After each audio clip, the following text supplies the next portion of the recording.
All right, so we've discussed the concept that the Earth is broken up into individual plates, and these plates slowly but surely inch along the Earth.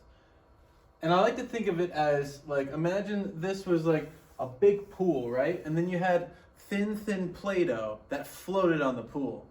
And as we moved that Play-Doh around, that Play-Doh crashed into other pieces of Play-Doh, right? So we have a bunch of different pieces of Play-Doh. And this is going to dive down and underneath them sometimes. Oh, and this is going to pass over other pieces of Play-Doh.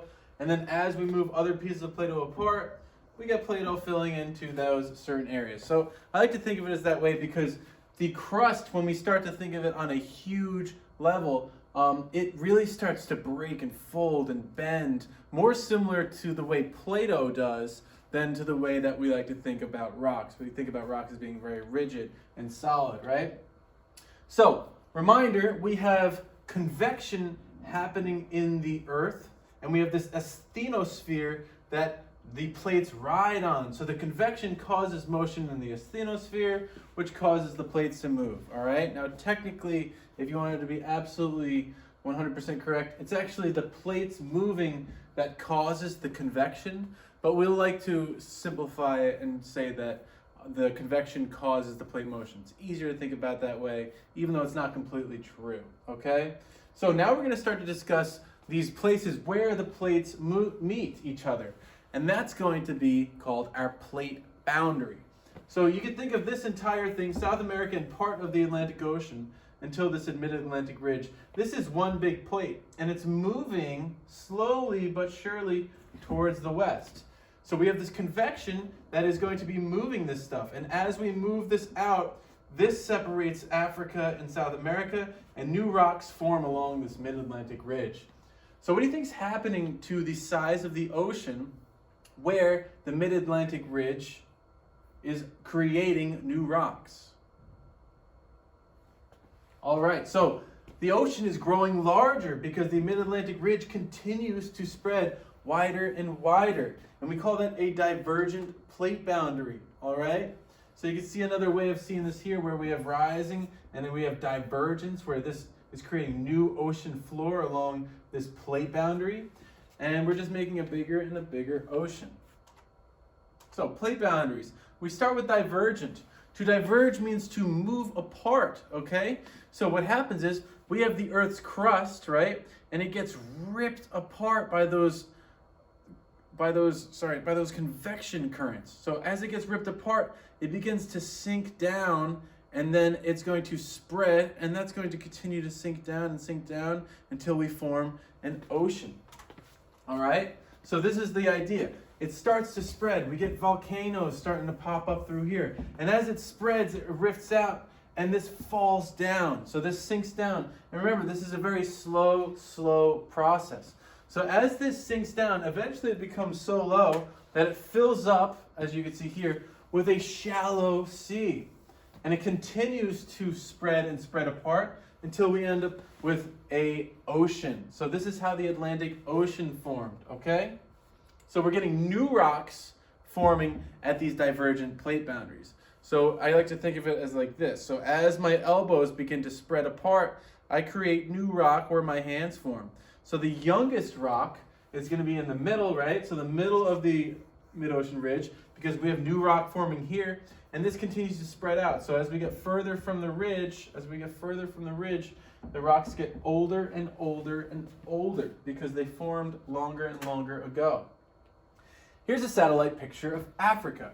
Now, it's hard to understand that the Atlantic Ocean used to be a narrow ocean, and even before that, it used to just be that the South America and North America were touching Africa, right? The puzzle pieces.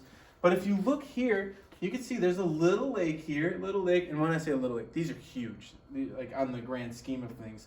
But compared to an ocean, this is tiny, and you can see even more kind of cutting and ripping happening here. So what's actually happening here is Africa is being ripped apart.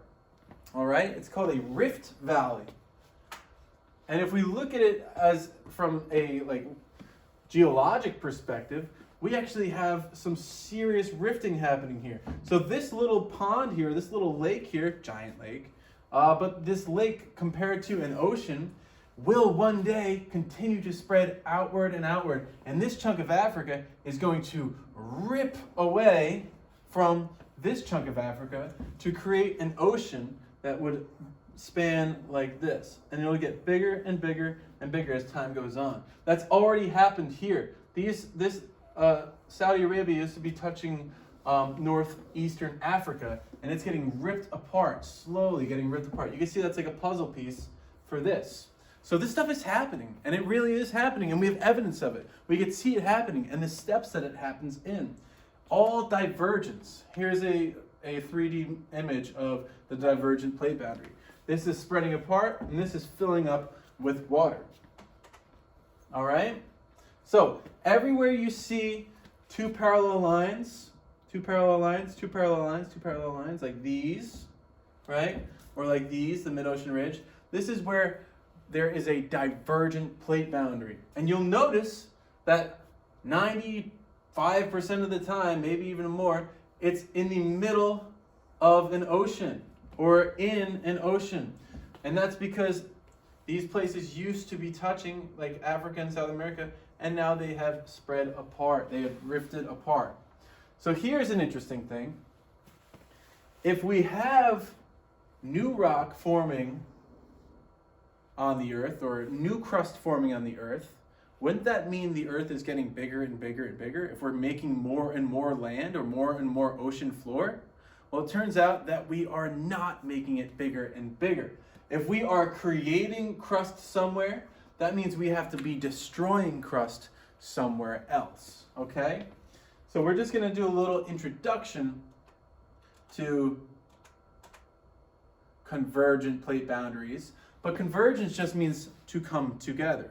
Now, we have continental crust and we have oceanic crust. So where we have oceanic crust colliding into continental crust, it'll actually dive underneath and destroy itself as it dives below. So it looks something like this. We have continental crust here, and we have an oceanic crust here. And you could think of this as like a rug on a table. So it kind of like, it's the whole rug is hanging out underneath that, just like how this whole ledge here is hanging out underneath the continental crust. So all the way through here, three-dimensionally, through the board, and even out of the board, because this is just a cut version. So divergent plate boundaries, we're making crust, and in convergent plate boundaries, we can be destroying crust. In this case, this ocean floor here, right, you can see the ocean floor, will soon dive underneath. You can see this trench, this deep part. It's diving underneath the continental crust, and now it's going to continue to sink down. Remember, very, very slowly. This is a very slow process, and it dives underneath. Eventually, as it dives underneath, it begins to melt and destroy the crust, right? So, for all the crust that we're creating at divergent plate boundaries, we're also destroying that same amount at convergent plate boundaries, where two plates meet each other. All right, so those are the basics of divergence and convergence.